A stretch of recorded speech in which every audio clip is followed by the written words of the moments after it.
En 1936, la guerra civil estalló en España. Fue excepcionalmente sanguinaria, enemistando a familias con familias, comunistas con fascistas, creyentes con ateos.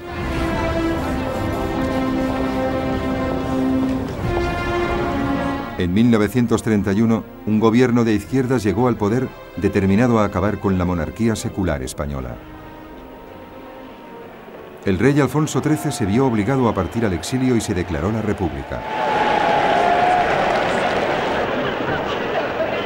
En febrero de 1936, los partidos de izquierdas se unieron formando el Frente Popular para enfrentarse a las fuerzas de la derecha en unas elecciones generales. El Frente Popular ganó por un escaso margen.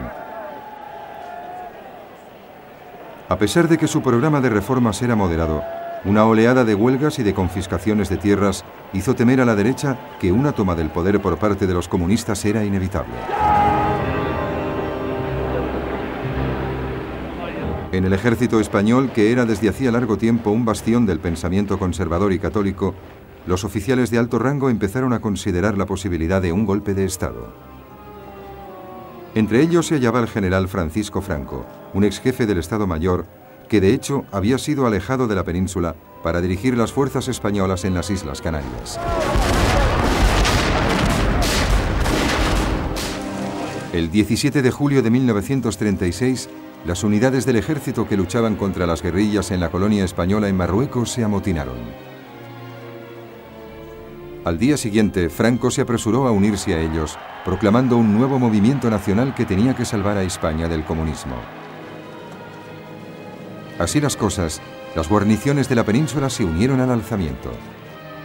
El Frente Popular respondió haciendo un llamamiento para conseguir voluntarios que defendiesen la República. El conflicto era inevitable. Al principio, Franco se encontró con problemas. Él y su ejército estaban en el norte de África y tenían que cruzar el estrecho de Gibraltar para volver a España. Fue así como se dirigió a la única persona que pensó que le podría ayudar, Adolf Hitler. En un mes, los aviones de transporte de la nueva Luftwaffe de Hitler habían organizado un puente aéreo para trasladar a los veteranos de Franco, muy avezados en la lucha al sur de España.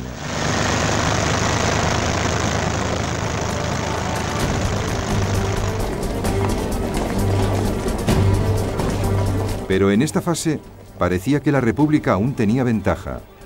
Los alzamientos militares en favor de Franco en Madrid y Barcelona habían sido rápidamente aplastados, dejándole el control de la mayor parte del este del país.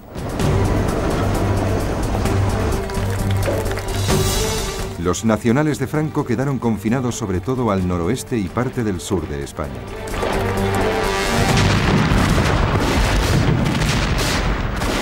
Pero la situación de los nacionales cambió cuando empezaron a llegar armas y tropas de Hitler y de Mussolini.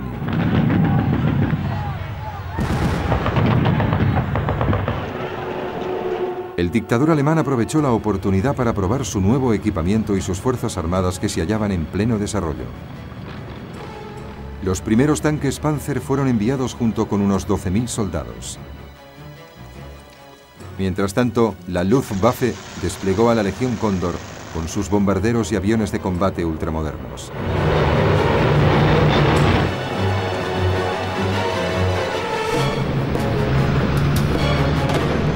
Fue enviado un cuerpo llamado de voluntarios con 50.000 hombres y más de 700 aviones.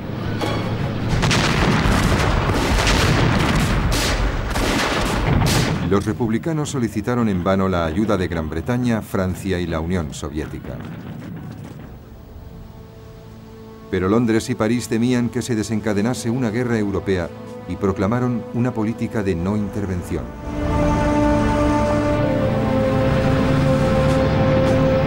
Sin embargo, tanto Alemania como Italia atendieron la solicitud de ayuda. Y cuando se hizo evidente que estaban enviando armas al bando nacional, Joseph Stalin, el líder soviético, anunció que ayudaría a la República. Lo que le preocupaba a Stalin era el ascenso del fascismo en Alemania. Hitler había expresado muy claramente su creencia de que el comunismo era el enemigo supremo del nazismo. Stalin comprendió que el conflicto español era una forma de mantener a Alemania e Italia ocupadas mientras fortalecía el poder militar de la Unión Soviética. Unos 700 asesores militares fueron enviados junto con tanques y aviones de guerra.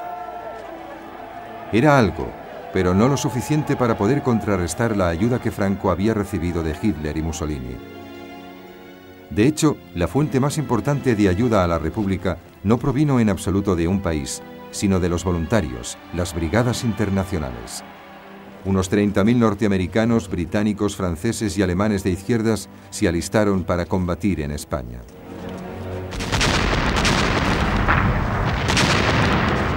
Con la ayuda de los países fascistas, los nacionales pudieron abrir dos frentes, uno que avanzaba hacia Barcelona desde el norte y el otro, acaudillado por Franco, que empujaba hacia Madrid desde el sur. A finales de 1936, Madrid estaba rodeada por tres flancos y prácticamente sitiada. La lucha era intensa y a menudo estuvo acompañada de espantosas atrocidades cometidas contra los civiles. Los republicanos perseguían y mataban a los sacerdotes. Los nacionales asesinaban a todo aquel que fuese acusado de ser comunista. El poderío aéreo de los alemanes e italianos se utilizó indiscriminadamente contra objetivos civiles. Madrid sufrió fuertes bombardeos, pero el peor incidente tuvo lugar en abril de 1937, cuando la ciudad vasca de Guernica fue prácticamente arrasada, causando 6.000 víctimas civiles.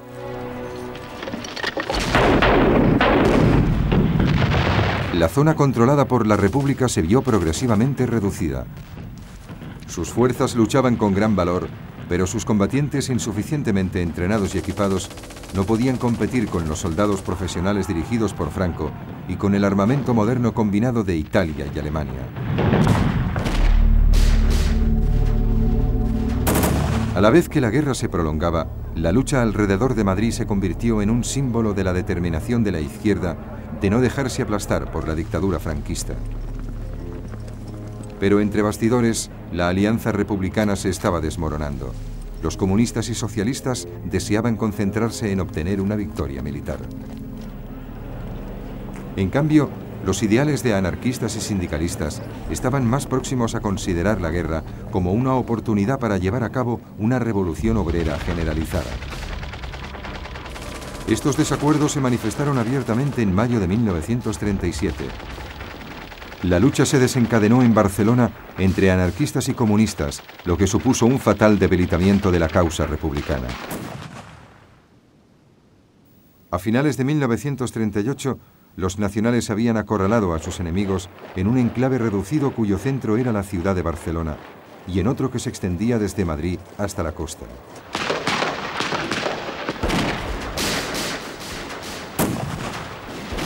Madrid seguía resistiendo, pero las brigadas internacionales fueron retiradas. A la vez que las fuerzas franquistas se aproximaban para llevar a cabo el asalto final a Madrid, fue creciendo el número de naciones que empezaron a reconocer al gobierno de Franco. A finales de marzo de 1939, con sus defensores exhaustos, después de casi 3 años de lucha, la capital acabó por rendirse.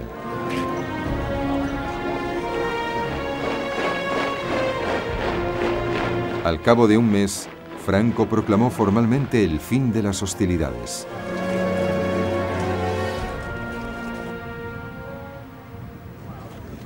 Las heridas de la Guerra Civil Española tardarían años en cerrarse y, en cierto modo, todavía no han cicatrizado. A nivel internacional, la victoria de Franco sobre la República resultó ser un desastre.